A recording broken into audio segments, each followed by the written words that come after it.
Buenas tardes, el día de hoy les hablaremos sobre la toma y preservación de muestras. Mis compañeras son Angélica Chacón, Carol Martínez y quien les habla, Laura Sánchez. Somos estudiantes de Ingeniería Ambiental y de Ingeniería Sanitaria. El trabajo del que les hablaremos es de la asignatura de Química 2 de segundo semestre. Las referencias de nuestro trabajo son archivos del IDEAM, del Instituto de Toxicología y de la Defensa y yo.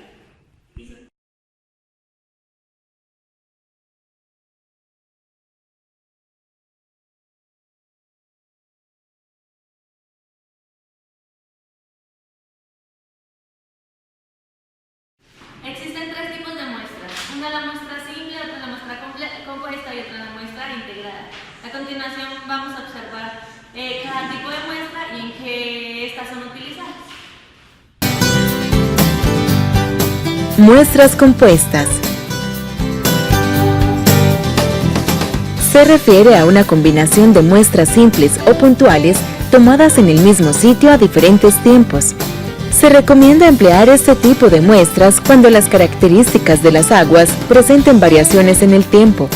Para estas muestras se toman pequeñas porciones de agua en el mismo sitio a intervalos de tiempo constantes y luego se mezclan de manera proporcional al caudal para formar una muestra total denominada muestra compuesta, la cual será enviada al laboratorio. La ecuación empleada para componer la muestra es la siguiente, donde P alícuota corresponde al volumen de la alícuota a tomar de cada muestra. QI es el caudal instantáneo medido mediante alguna técnica de aforo. BM es el volumen de muestra que se va a componer, el cual depende de la cantidad de análisis que se le harán a la muestra. QP es el caudal promedio de todo el muestreo y NM es el número de muestras recolectadas.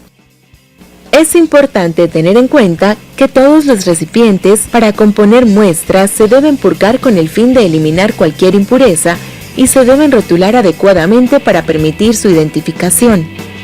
Se recomienda registrar la siguiente información: número de la muestra, lugar donde se tomó la muestra, localización del muestreo, fecha y hora, nombre de la persona que tomó la muestra, tipo de muestra, preservación realizada, parámetros medidos en el sitio. Las muestras se deben refrigerar a 4 grados centígrados durante su transporte al laboratorio. Además, para garantizar que éstas no sufran cambios físico-químicos o biológicos mientras son transportadas al laboratorio, en algunos casos es indispensable preservarlas mediante la adición de reactivos, los cuales dependen del parámetro que se necesite analizar y del método de determinación en el laboratorio. La preservación de las muestras debe consultarse en el estándar métodos para cada parámetro de análisis.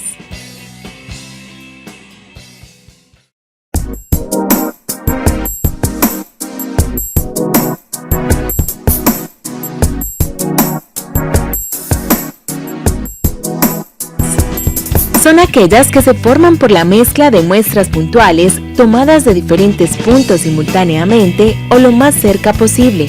Se emplean para caracterizar ríos, en los cuales varía su composición a lo largo de su trayecto y su ancho. Al laboratorio se envía una sola muestra denominada integrada, que se forma por la mezcla de cada una de las muestras puntuales recolectadas. Es importante tener en cuenta que todos los recipientes para la integración de las muestras se deben purgar con el fin de eliminar cualquier impureza y se deben rotular adecuadamente para permitir su identificación. Se recomienda registrar la siguiente información: número de la muestra, lugar donde se tomó la muestra, localización del muestreo, fecha y hora, nombre de la persona que tomó la muestra, tipo de muestra, preservación realizada, parámetros medidos en el sitio.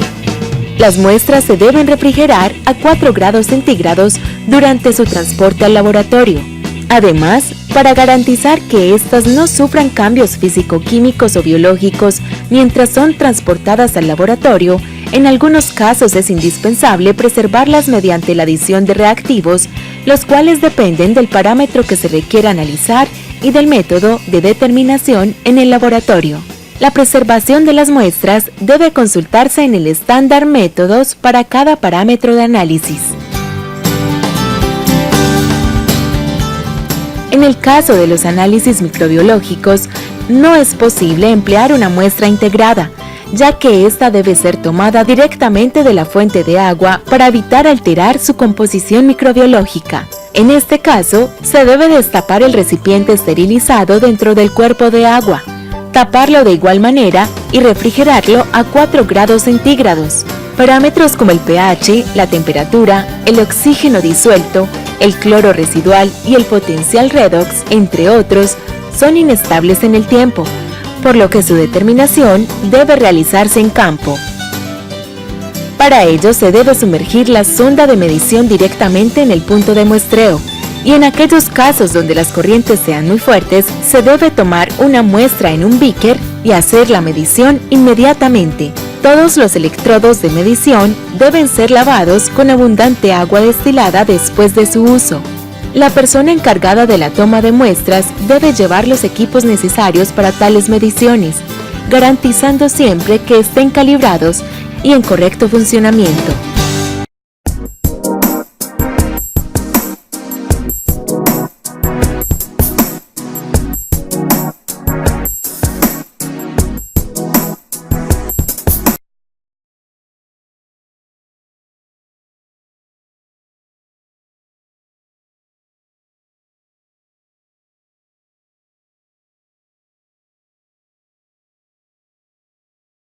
A continuación, les explicaré los principales aspectos de control y vigilancia de muestras. Estas son etiquetas. Para evitar confusiones, se requiere la identificación de las muestras. Se debe pegar al frasco una etiqueta adhesiva en la que se anote número de muestra, nombre del recolector, fecha, hora y lugar de recolección y preservación de la muestra, además del nombre de la entidad que requiere el análisis. Esta última es opcional. El siguiente aspecto son los sellos. Para evitar adulteraciones de las muestras, se recomienda sellar con papel adhesivo de manera que sea necesario romperlo para poder abrir la muestra, además de colocar el número de la muestra igual que en el de la etiqueta. El siguiente aspecto es el libro de campo. Este libro es apropiado para observaciones o anotaciones en campo. Como mínimo debe incluir propósito del muestreo, localización, punto de muestreo, tipo de muestra y método de preservación. Si es aplicable, identificar de qué clase de muestras se trata para saber qué proceso aplicar. Es esencial registrar la información suficiente de tal manera que se pueda reconstruir el evento del muestreo, sin tener que confiar en la memoria de los encargados de la muestra. El siguiente aspecto es el registro del control y vigilancia de la muestra. Esta se debe diligenciar un formato donde incluya información como número de muestra, firma del recolector responsable, fecha, hora y sitio de muestreo, tipo de muestra, firmas del personal participante en el proceso de control y vigilancia, y posesión de las muestras, y las fechas correspondientes de cada uno. El siguiente aspecto es el formato de solicitud de análisis. La muestra se tiene que llevar al laboratorio, acompañada de una solicitud de análisis. El recolector debe completar parte del formato que le corresponde a la información anotada en el libro de campo. El resto del formato lo llena el personal del laboratorio, como son nombre de la persona que recibe la muestra, número de la muestra, fecha de recepción y las determinaciones a ser realizadas. El siguiente es la entrega de la muestra en el laboratorio. La muestra se debe entregar lo más pronto posible, después de haber sido tomada. En el transcurso de de 2 días como máximo. Si el tiempo de almacenamiento es menor, se debe planificar el procedimiento para asegurar su entrega oportuna. La solicitud de análisis debe estar acompañada por el registro completo del proceso de control y vigilancia de la muestra. El siguiente es la recepción y registro de la muestra. En el laboratorio, el recepcionista debe revisar la condición y sello de la muestra. Compara que el sello y la etiqueta coincidan con el formato del proceso de control y vigilancia. Se le asignará un número o código para su entrada al laboratorio. Este se almacena en una cabina hasta que se le asigne un analista. Una vez la muestra esté en el laboratorio, son responsables de su cuidado y vigilancia el auditor y los analistas.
Los recipientes para muestras generalmente son de plástico o de vidrio.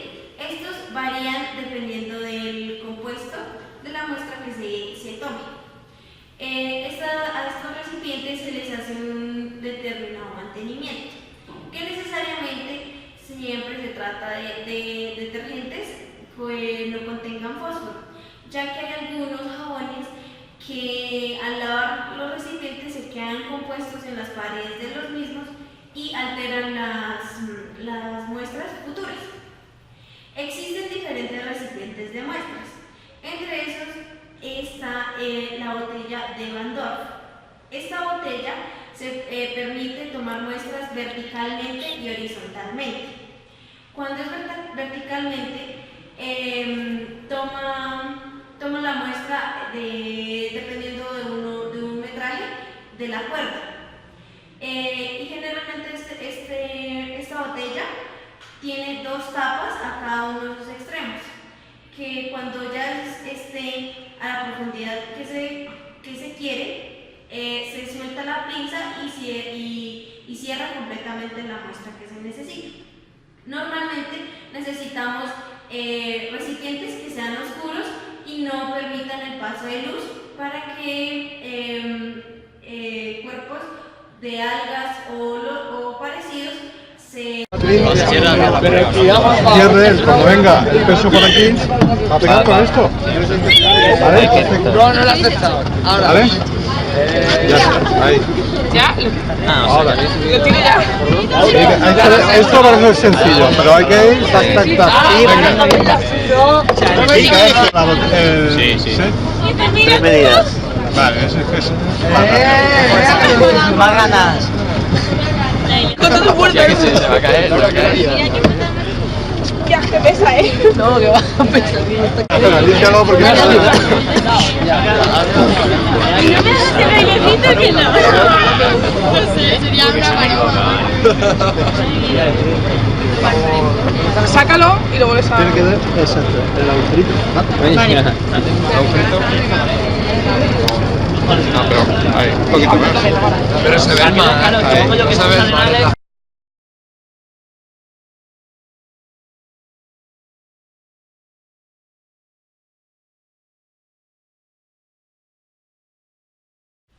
Algunas de las precauciones generales que se deben tener a la hora de la recolección de las muestras son las siguientes. Cuando las muestras recolectadas contienen algunos compuestos orgánicos, se requiere de tener unas precauciones especiales, debido a que este puede contener algunas concentraciones de microorganismos.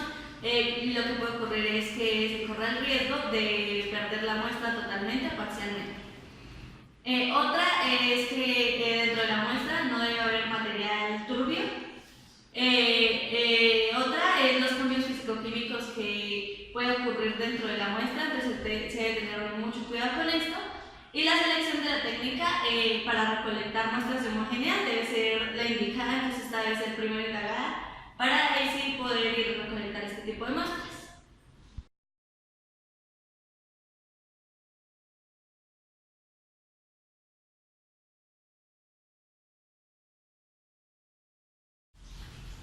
La siguiente es una tabla que fue tomada del documento del IDEAM y acá podemos observar distintos cómo se puede preservar una muestra y las recomendaciones generales que se debe tener y qué tipo de recipientes son aptos para dependiendo del tipo de muestra que se esté analizando.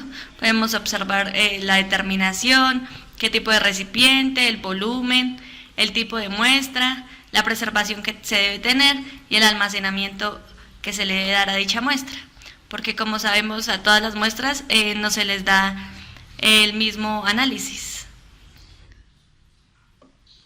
Entonces podemos observar acá de varios.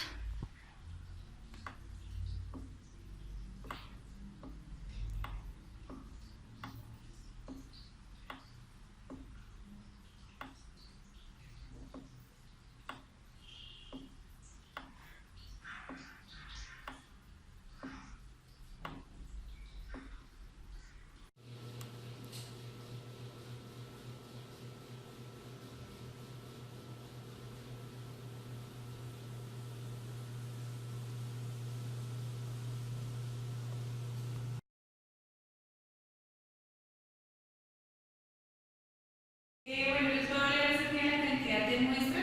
En los físicos y químicos se recomienda que se tome 2 litros. Depende del análisis, se recomienda que se tome más de 2 litros, o sea, ya depende para qué va a utilizar la muestra. En bacteriológicas y microscópicas es para una muestra bacteriológica y microscópica, se recomienda que se tome por separado, ya que los métodos de recolección van a ser diferentes. Tiene que ser un recipiente adecuado para que se pueda hacer los requerimientos de manejo, un buen almacenamiento y una buena preservación. Y se recomienda que se tome un volumen alto, no digamos 100 mililitros ni 200 mililitros, sino que la muestra que sea alta para que se pueda hacer bien el procedimiento del análisis.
Bueno, nos encontramos aquí con el profesor Álvaro, que dicta toda la línea de química, y él nos va a dar unas recomendaciones acerca de cuando vamos a tomar las muestras. Entonces él nos va a dar unas recomendaciones desde su experiencia.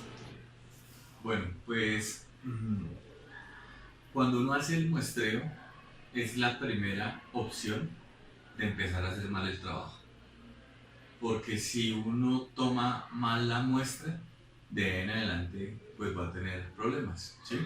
Una de las primeras recomendaciones que dan para la toma de la muestra es la seguridad de la persona que vaya a tomarla.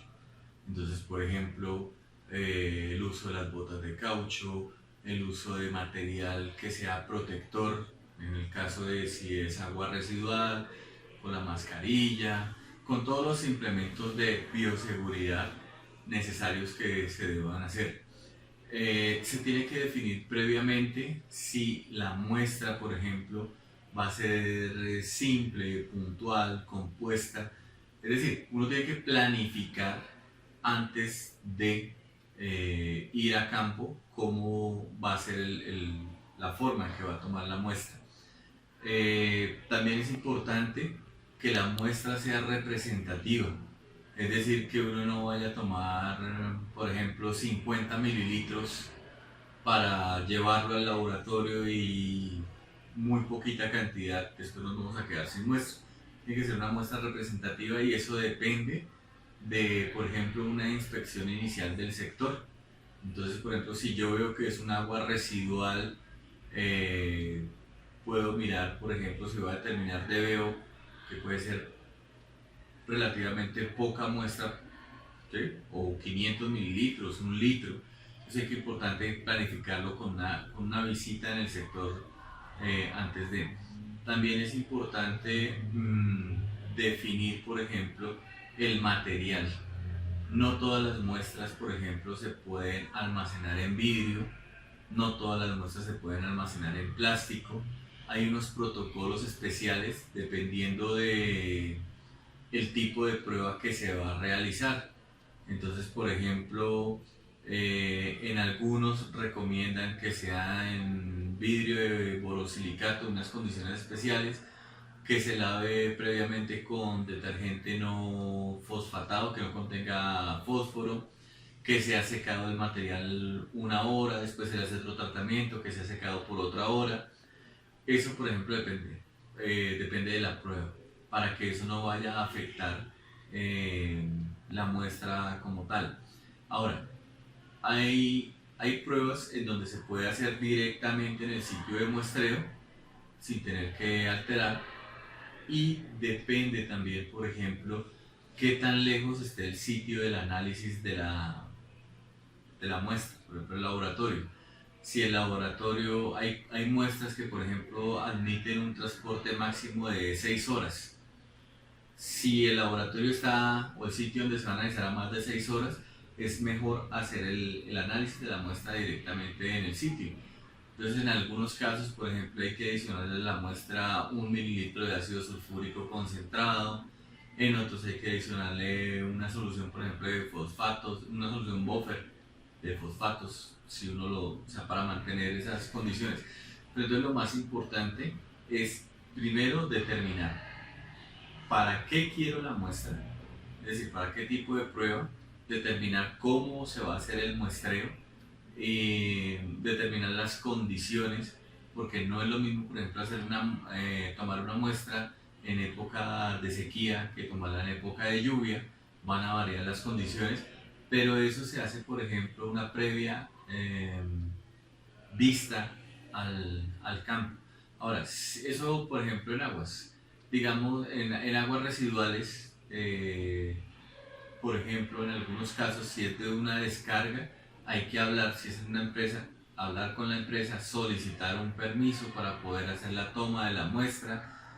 Es decir, depende de lo que se quiera, depende de las condiciones, se planifica la toma de la muestra. Lo importante es una de las cosas, no es llegar allá al sitio y empezar a divagar o a improvisar, no, ya tiene uno que saber qué tipo de muestras. Por ejemplo, aparte de muestras de agua, digamos si la muestra es de suelo, uno habla si es un muestreo simple, un muestreo estratificado, si es un muestreo horizontal o si voy a hacer un muestreo en profundidad. Todo eso hay que tenerlo planificado. Por ejemplo, en suelos, se puede guardar la muestra en una bolsa de un plástico especial, pero hay que referirse al protocolo de lo que se quiere. ¿Alguna otra pregunta? ¿No? No, yo creo que sí. Pues, Gracias, profe.